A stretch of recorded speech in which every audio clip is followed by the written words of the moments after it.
In this video, I'll show you how to create a dynamic search ads in Google Ads.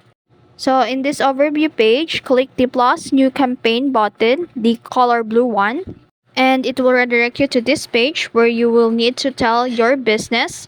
So in here, you can skip on it or input your business information. But in this case, I'm going to skip for it for now. So you'll need to choose your objective. It could be sales, leads, website traffic, app promotions, awareness, local stores, or create a campaign without a goals business. So in this case, I'll choose the leads, and then for the category type, I'll choose the search type of campaign. And after that, click this continue button and finish the procedure after this page. And when you finish it, you will see here the dynamic search ad setting section. So you'll need to select the language that matches your website content, and Google will use your site to dynamically generate ads and target relevant searches.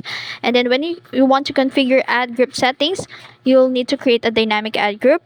Name the ad group for easy identification, and then select a targeting source like landing pages from your standard ad groups or categories recommended for your website and all web pages.